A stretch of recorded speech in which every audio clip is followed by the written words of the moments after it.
Welcome all of our participants to this online seminar to launch the week of e-dialogues on making all voices count. I'm Rosie McGee and I'm speaking to you from the Institute of Development Studies in the United Kingdom. I'd like to just briefly introduce my fellow panel members. We've got Duncan Edwards, who's the Programme Manager of the Research and Evidence component of the programme and who will be leading on the theme of making this week. We've got Evangelia Berdou, who's a fellow here at the Institute of Development Studies and who will be leading the dialogue this week on the theme of all, in which we're focusing on inclusiveness. We've got Patta Scott-Villiers beside me, who is also a fellow here at the Institute of Development Studies and who will be leading the e-dialogue on the theme of voices, focusing on voice and what happens to voice in a context of technology. And then myself will be leading the theme on count, in which we'll be focusing on government responsiveness. I'll just briefly talk through the running order for this seminar. First of all, I'm going to give you an introduction to the Making All Voices Count programme, and with a specific focus on the research and evidence component of the programme, which is the part that's running this e-dialogue week. And then each of us is going to give you a short taster to the 4 themes that we're going to be talking about specifically. At the end of the session, we're going to allow time for some comments and questions and answers. We're going to have a quick wrap-up at the end of the seminar and a quick break before starting up the first e-dialogue, in which Duncan will be leading the theme of critically exploring innovations as a way to make all voices count. So, to introduce you to Making All Voices Count as a programme. All over the world, citizens have long been claiming their rights and demanding that governments address their needs, and I'm sure that many of you have been involved in those struggles in various ways. All over the world, doing so has cost citizens a great deal of effort, and they've only had limited or partial success in their efforts. Many governments, too, have struggled to hear what citizens are saying, or they've only heard them selectively. They might only hear them in the pre-election period, or they might only hear those who are speaking from the minister's own constituency, or they might only hear those demands that they were expecting to hear, or those demands that their current budget limits can actually allow them to respond to, or they might only hear those which are expressed from the capital city, not from more rural or marginal areas. So all of these challenges have long been exercising development practitioners, aid agencies, scholars, researchers, academics, and especially in recent years, ICT for development specialists as well.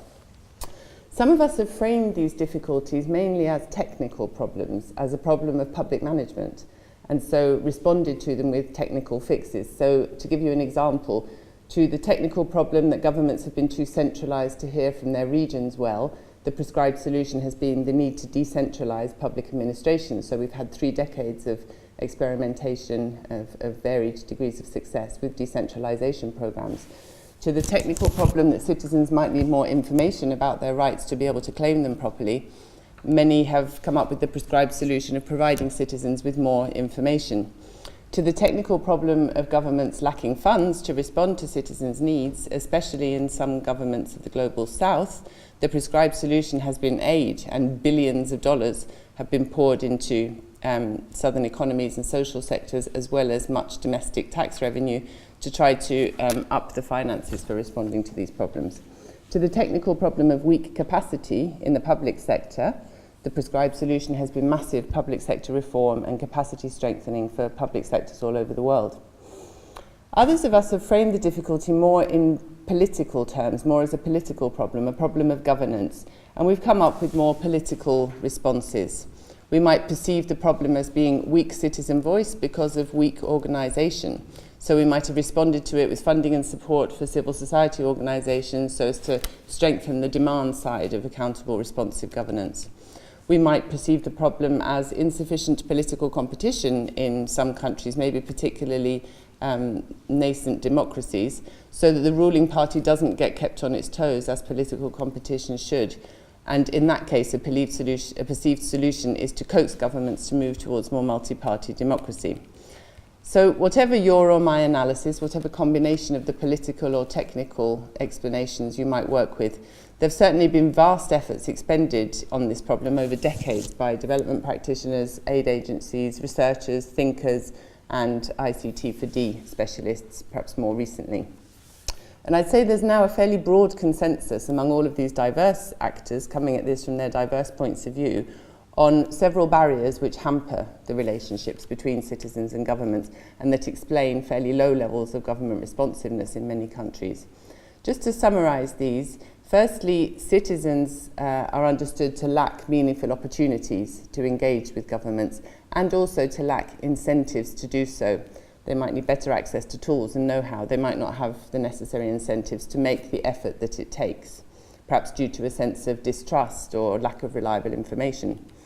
Secondly, governments lack the incentives to hear or to respond, or perhaps they lack the ability to translate citizen feedback into effective action. The lack of government ability might be due to any number of conditions, political or technical, as we've explained already. Governments might need better tools, they might need better communication abilities to communicate so as to make better engagement happen with citizens. And where government does respond effectively, citizens' confidence in the government is likely to increase, and where government doesn't respond effectively, of course, citizens' confidence in government and in why bother to engage reduces immediately. So this is quite a kind of political economy explanation of what these barriers are, but you might be an anthropologist or an organisational development specialist, or you might find power analysis a more interesting way to look at it. But I think certainly there is this consensus that these barriers or gaps do exist, whichever disciplinary perspective or body of experience you're bringing to bear on the problem. The barriers may look simple enough in themselves and fairly simple to solve if you have a lot of resources at your disposal. So a group of donors, CEDA, DFID, the Omidyar Network, USAID, and the Open Society Foundation have designed a program to try to address them, and that program is Making All Voices Count. The program is now managed by a consortium, so let me just briefly introduce us. There's Ushahidi, based in Nairobi, the best-known tech innovator in Africa, whose innovation and scaling work really has contributed to concrete cases of social change for greater social justice. There's Hivos, an experienced grant manager based in the Netherlands and committed to social justice, which supports social innovation, including through technology, all around the globe with its partner organisations. And then there's IDS, a critical applied research institute with a history of quite path-breaking work in the field of participation, voice, accountability and transparency. Collectively, as the MAVC team, we have our roots in supporting civic activism on the one hand, supporting learning on the other, and developing technical solutions on the other. So from our mixed perspective, it's very important not to oversimplify these challenges, which are in fact highly complex challenges, that citizens lack information, governments lack incentives, etc. I want to make 4 points that show just how complex these issues actually are. Citizen-state relations are deeply embedded in political processes. Broken feedback loops might be a function of capacity constraints, but they might also happen through a lack of will, through vested interests, and through misalignment of expectations between rulers and the ruled. Point number 2, citizens are diverse. They're differentiated by gender, ethnicity, socioeconomic profile, area of residence, educational levels, which all affect their incentives and their agency and their likelihood of engaging successfully with governments. Governance constraints disproportionately affect those groups which are already marginalised in society. So there are obvious differences in the way that governance constraints affect men and women, rural and urban populations, and normal citizens versus those who might fall outside the prevailing norms on religion, sexual orientation, culture, etc. Third point, citizen-state relations are complex. They're characterised not by one simple linear accountability relationship, but by multiple sets of accountabilities and interests. Citizens are, at the same time, users of services, consumers of goods and products, and citizens with a full complement of rights. A programme or an intervention has to choose to engage with them in one or other or any combination of these different identities. And as such, it can engage with them either as the kind of users and choosers or as the makers and shapers of the governance systems of the 21st century. Fourth and last point, people, citizens or government actors, who are all people in the end, will only take up and use approaches which can easily be embedded in their lived daily realities. There's a lot of interesting evidence on this now.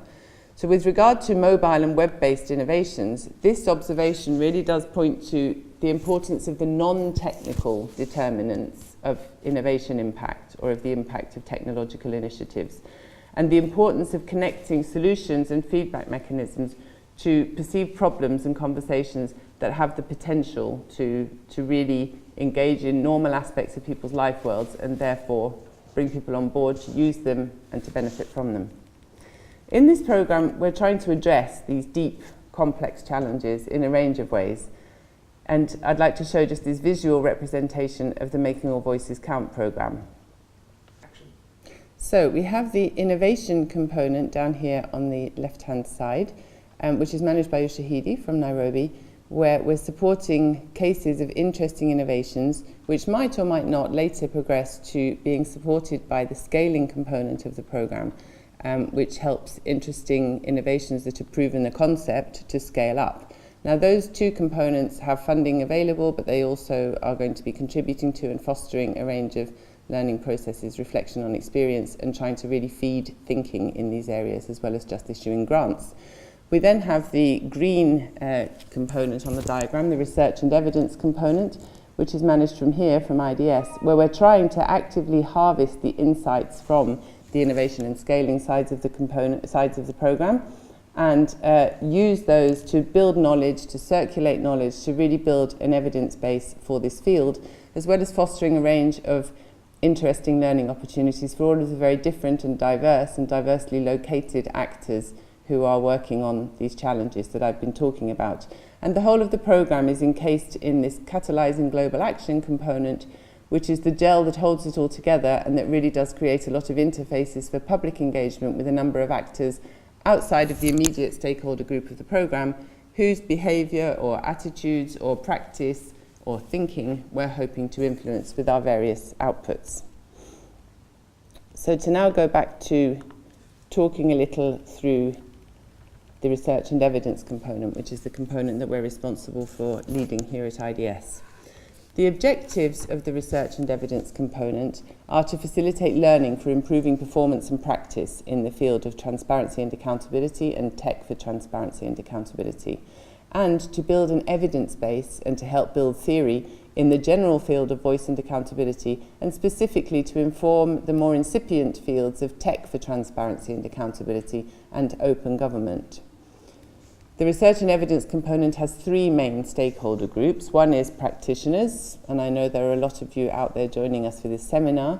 One is scholars and researchers, and one is the funders and supporters of Tech for T&A and transparency and accountability programs and implementing agencies that implement programs funded by these funding agencies. IDS's role in all of this is to facilitate learning through, on the one hand, producing research, generating and providing evidence from and for a range of stakeholders, including doing some research ourselves and supporting and accompanying a wide range of other actors, including practitioners as action researchers, to do research themselves. And secondly, our role is to facilitate learning through providing specially designed spaces for reflection and learning, and drawing on all of this body of research and evidence building to really question and challenge current assumptions and the current limits of knowledge on this field. So as you can see, our role, as well as running the research and evidence component, is also very important in that overall component of catalysing global action. We're feeding into that in important ways. The programme started off in September 2013, so since then, in the research and evidence component, we've been asking ourselves mainly, what do we know so far on these issues? What do we need to know? So what's the cutting edge of knowledge and questions around these subjects? And also, what evidence base do we need to inform the ways that MAVC, Making All Voices Count, unfolds as a programme and operates over the next 4 years? We've embarked on our first activity this week, a sequenced learning process, which consists of, firstly, a review of experience, then a series of e-dialogues, and it will culminate in a learning event later in the year. To say a couple of words about each of these, the review of experience is very deliberately not just a review of literature. There is literature in this subject area, but there's also a great deal of important experience which still has not been captured and put into published literature. So it's available in grey literature, in organisational literature, and an enormous amount of it in the heads of practitioners who are doing these things on a day-to-day basis. So we're deliberately trying to review experience rather than literature. Then we're holding this sequence of e-dialogues this week, partly using to fuel the dialogues insights that we have got from the beginnings of the review of experience. But after the e-dialogues week, we're also going to be pulling out key insights and messages from our dialogues, involving you as well as participants in the dialogues, and trying to move the frontiers of knowledge and of questions slightly further forward and use them to shape subsequent learning events that will happen later in the year and during the 4 years of the programme, and ultimately to shape the research agenda that we're taking forward. I'm going to just quickly use this current process as an example to illustrate how we have designed the programme and how we intend to operate. So we've got a diagram here that represents the process for engaging with different stakeholders in this current sequence of learning activities. On the left over here, we've got groups of different kinds of social actors that we're interested in: donors, researchers, policy actors, development practitioners, ICT practitioners, social activists, private sector actors. And we're trying to engage them in physical events. We've had a series of Open for Business events that the programme has run in various corners of the world. And we've been doing our own stakeholder and actor mapping in the countries where MAVC has a particular focus. We've been selecting participants for this e-dialogue process, which has been a very interesting experience of really trying to pull in a range of people from quite different sectors who might have really diverse perspectives on the issues. Then we're running this week of e-dialogues, and we hope that you'll participate actively in that. We certainly will. And from this, we'll be producing some kind of synthesis output, which will be a communication output for both those who have participated and those who haven't but might be interested. A way to develop further awareness and relationships with stakeholder groups, input for our later learning activities, and to help feed into our research agenda as a programme.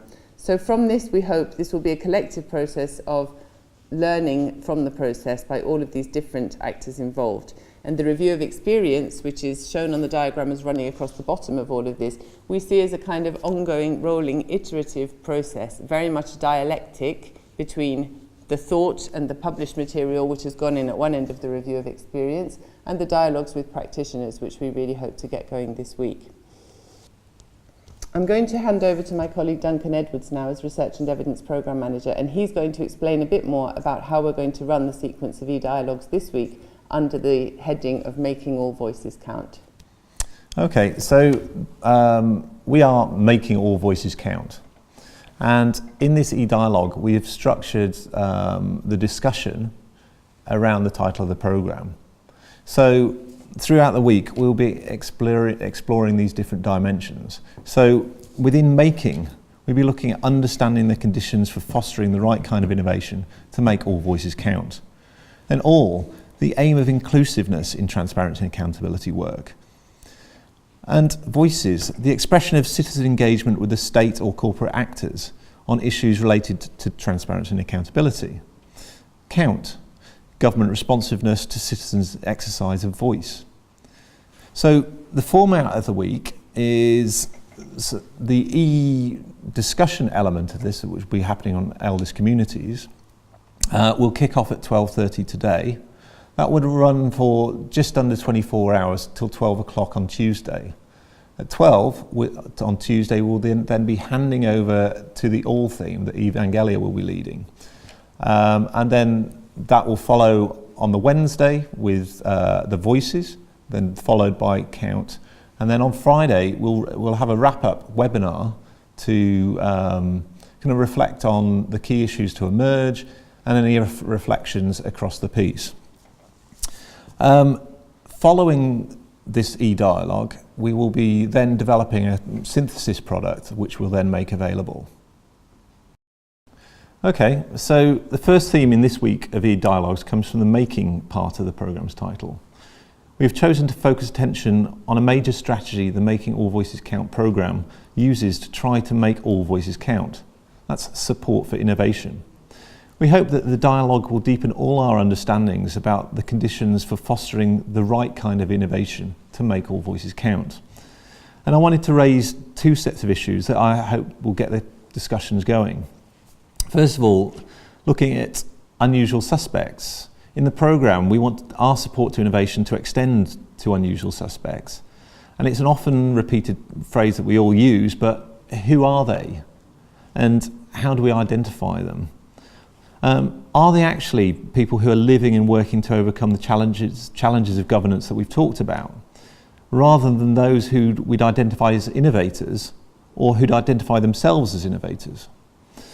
If more effective innovation happens by those who have a direct stake in the problem, this suggests innovation done by people currently marginalised by unresponsive governments. Are marginalised people the best innovators for more responsive governance? If so, what does this all mean for the lab approach to innovation, which is currently de rigueur? How does it square with the evidence that social innovation happens by those who don't set out to innovate? So my second set of issues are more about the funding environment for innovation. So the environment features short-termism, competitiveness, which raise some important questions about learning. It often links innovation to scaling up. Increasingly, it has to be done in the open. So on short-termism, that slow hunch, those ideas that take time to develop and emerge. If ideas take time to develop and emerge, how does this actually sit with a funding culture of short-term grants? Does this give sufficient time for these ideas to develop and evolve? On competitions, is competition conducive to innovation? If you're aiming for innovation of a collaborative, public-spirited, non-market orientated kind, are competitions a good vehicle for this? Do they bring people together? Or do they actually provide incentives to be individualistic rather than collaborative? On learning, innovation can be improved by learning as we go along. Learning requires honest and open reflection, not only on our successes, but also failures. But can advertising failure sit comfortably with seeking funding or investment? How can we deal with the tension between learning and our accountability to our funders and our investors? What might, say, a learning accountability look like? And then on scale, we all know that context is important, but there is often an inbuilt assumption in kind of innovation speak and call for proposals, competitions, that innovations will scale up. But what do we mean by scale in this context? And then on openness, much of the literature looking at innovation stresses the importance of openness in allowing ideas to flow, grow, develop. But how open are the environments that are currently being used to stimulate or support innovation in tech for transparency and accountability? So I'll hand over to Evangelia, and she will be talking through the all theme. Hello, my name is Evangelia Berdou. Like my colleagues, I'm a fellow here at IDS, and I'm the convener for the all theme, which is focusing on questions of inclusion and exclusion in the context of technology-based transparency and accountability initiatives. Now, in recent years, several studies, together with a good number of practitioner reflections, have deepened our understanding of mobile phone usage across the globe. The usual structural factors, gender, age, income, education, location, seem to account for many disparities in owning a phone, especially one connected to the internet. So that is one type of bias that we are increasingly recognizing. The second bias that we have come to acknowledge is related to patterns of use. We know that poor people use their phones differently from affluent people, and that in some countries, women's access to a mobile is regulated by their families. We know that many of these structural factors also come into play when considering the participants of technology-led initiatives in the developed world. A not-so-outdated study of They Work For You, a site that provides detailed information on members of the UK Parliament, indicates that the site users are predominantly male and have a university degree. The study also indicated that the site's users were more politically active than the average UK internet user. Several studies from the previous non-technology-led generation of transparency and accountability initiatives also points to this, the third bias, that many of these projects attract participants with a strong interest in politics and a willingness and the resources to have their voices heard. The purpose of our discussion on the all theme that would take place tomorrow would be to explore some of these multiple biases. And I propose to do that by considering 3 questions. The first question that I would like to consider tomorrow is meant to be provocative. So if we consider these 3 biases, and also the fact that political participation in democracies has never been really inclusive, is reaching all a realistic target for technology-led transparency and accountability initiatives? And if no, then what's the alternative? The second question that I would like to put on the table for tomorrow's discussion is, what are the trade-offs in promoting inclusion, primarily on the basis of access to mobile phones? We have quite a few people participating who have first-hand experience in deploying projects based on mobile phones, and I think it would be interesting to hear their views on whether the positives at the end outweigh any of the negatives.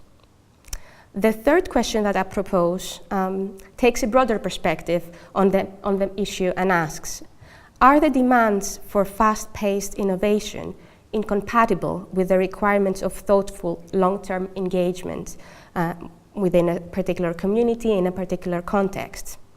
One of the factors that has accelerated innovation in this area is the idea that the issue of access, and therefore, according to this logic, participation and representation is solved.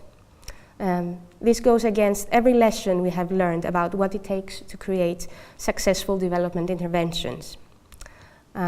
So I would like to conclude by saying that I'm really excited about the group of people that we have confirmed as participants tomorrow, and I hope that you'll find tomorrow's discussion as the rest of the week stimulating and informative. Thank you.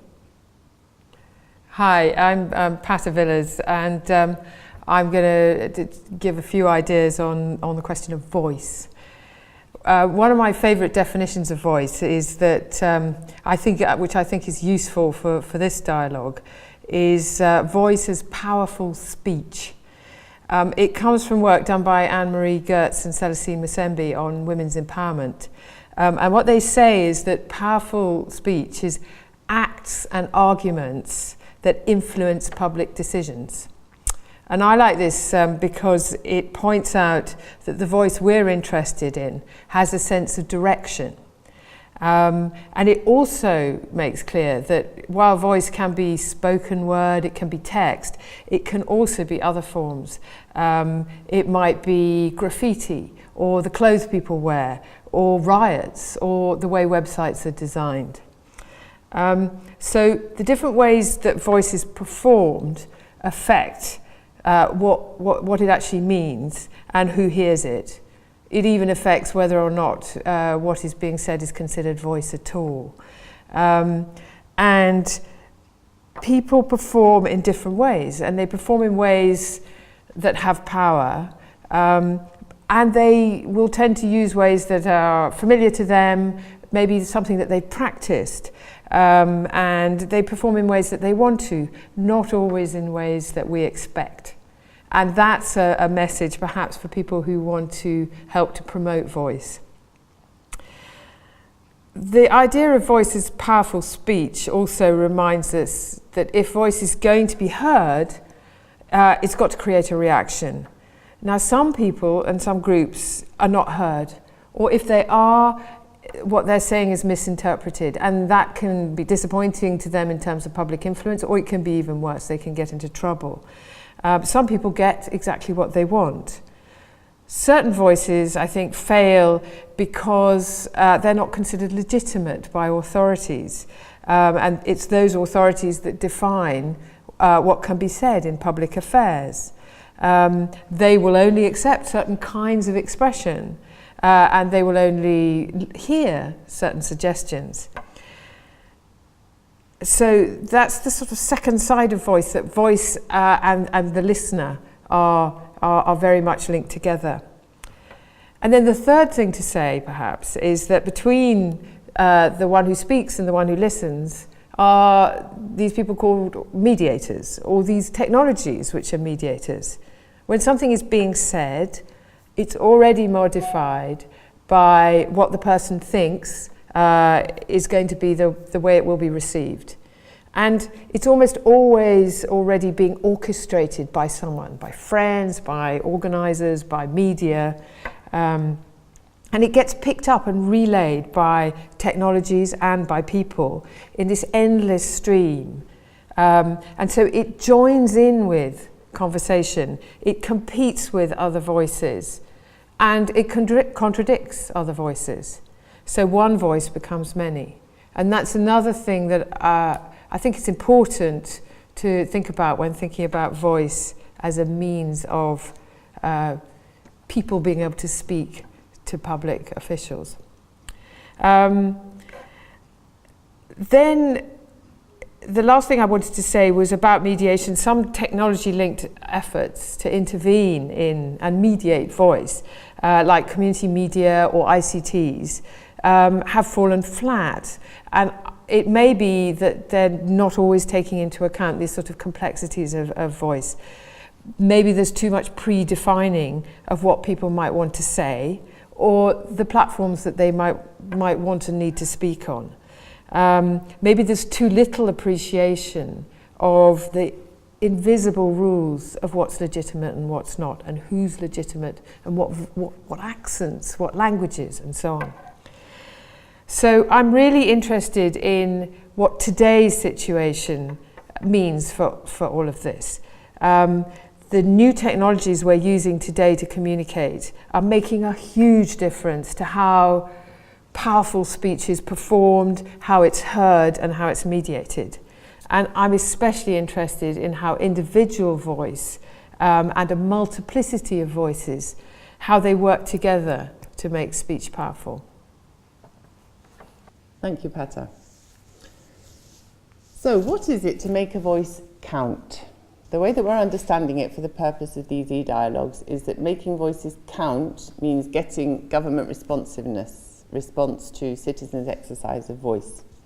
I want to make just 3 points as quick little tasters to the count day of the dialogues, which will be happening from Thursday lunchtime GMT to Friday lunchtime GMT. I want to first just unpack the term government responsiveness. Government. What or whom is government? Government is technicians and politicians. Government is legislators, adjudicators, executors of policy. Government is central, government is local, it's even international and supranational these days. It's not monolithic. If it's true to state in general terms that governments are more powerful than citizens, it's certainly not true that all government actors are equally powerful or that all have their interests aligned with each other and against citizens' interests. In fact, some government actors are actually very powerless within their government bureaucracies. On the other hand, there are some government champions who operate at various levels. Many initiatives use them as the kind of linchpin, but few have really studied what it takes, what makes a champion and what breaks a champion, what stops a champion from getting places and from acting as they would in terms of championing initiatives. What about the term responsiveness? Many have used the term government accountability or accountable government to talk about what we refer to in the Making All Voices Count programme as responsive government. And another term that is very often used to refer to the kinds of problems that Making All Voices Count focuses on is that there's a broken feedback loop between citizens and government. I'd like to just put out there that that term of broken feedback loop might suggest that the solution is to fix one link in the loop, the link of governments responding to citizens' demands. Maybe there's an important difference between government response and responsive government. In a way, you might see sporadic and selective government responses as being part of the problem rather than part of the solution. I would say that perhaps what we're talking about in this programme is getting to governance of a different nature, accountable, responsive governance, a change in governance culture. It might be the case that excessive focus on the feedback loop points to getting responses, which might translate to sporadic and selective responses. I think that what we need to be aiming at is a culture of responsive governance. I would also just throw out there that maybe we should think about this, this difference in terminology between accountability and responsiveness. What is the difference between them? And are there useful insights that we can draw out of talking about those during the e-dialogues? The second taster is on the relationship between transparency, accountability and responsiveness. As long ago as 2007, our colleague Jonathan Fox wrote an article called The Uncertain Relationship Between Transparency and Accountability. And he was pointing out that rather than being a simple linear causal relationship where transparency leads to accountability, this relationship is by no means a given. We seem not to have learnt this lesson enough yet. More recently, Jonathan Fox has built on this crucial insight in a recent blog post in which he said, the longer our causal chains, the greater the likelihood of weak links. Now, as opposed to 7 or 8 years ago, we're working not only with the issues of transparency and accountability, but also with openness, embodied perhaps best known in the Open Government Partnership, and also the concept of government responsiveness. So if there's an uncertain relationship between transparency and accountability, I would say there's a much more uncertain relationship between openness, transparency and accountability, and possibly more uncertain still between openness, transparency, accountability and responsiveness.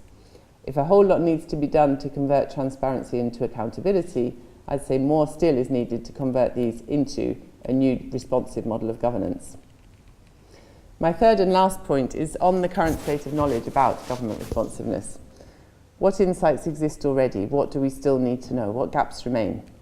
There's a body of recent research that unpacks the principal-agent relationship as the main theoretical basis for work and thinking on accountability, and which studies governance relationships in a very contextualised way and tries to do so from the perspective of power and politics, trying to identify the range of incentives that come into play in citizen engagement and government responsiveness, what it is that makes particular public servants behave in particular ways or behave in the public interest more than others, what it is that makes politicians more responsive in pre-election periods.